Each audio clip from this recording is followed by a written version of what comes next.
Unless you've been living under a rock, you have most likely heard of the media outlets Kids Take Over. Today, I am here to share with you the story behind the mastermind of Kids Take Over. The media outlet primarily focuses on exposing smaller artists to a bigger audience, and Arshan Jawaid has played a huge role in changing the lives of smaller artists. Arshan was born in Vancouver, Canada, and as of recording, he is either 25 or 26 years old. I couldn't pinpoint exactly how old he was just because the internet don't have that much personal information on this guy, but all you need to know is he's either between 24 or 26, one of those. During his high school years, he wanted to be a journalist, but as he came closer to graduation, he wanted to be a media personality for platforms like Complex, so he had applied for multiple internships. Come to find out, they rejected this guy. So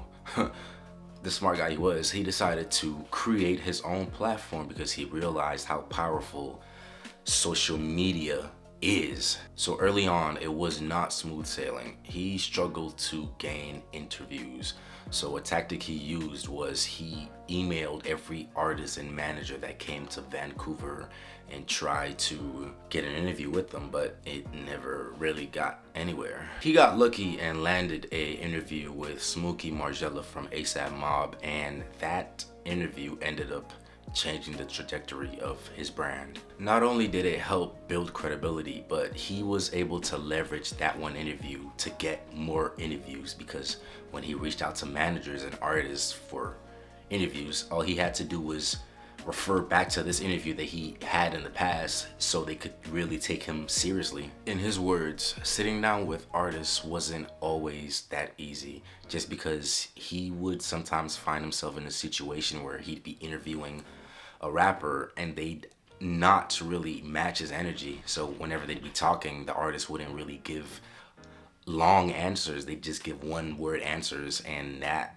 would make his job harder, because if you're having a conversation, or if you're supposed to be having a conversation with somebody and they're just giving you one word answers, what are you supposed to do with that? We all know rappers are great at two things: getting super high and showing up late, and he has dealt with these two things.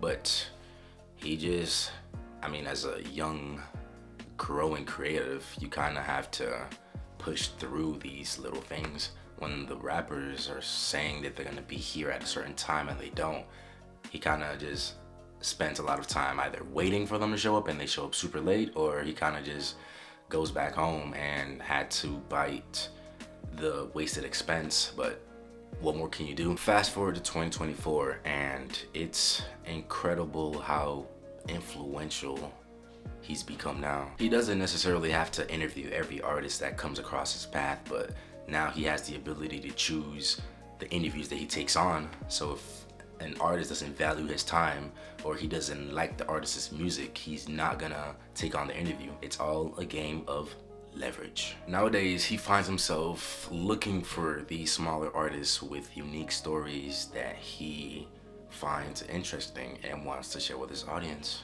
In an interview with the platform No Labels Necessary, he mentioned that he wants to expand Kids Take Over into fashion, sports, or whatever venture he finds interesting. But ultimately, the center of Kids Take Over is to inspire creatives. So in 2024, he's doing exactly that. Let's see where he decides to take it in 2025. Hope y'all enjoyed this video. I'll see y'all in the next. Peace.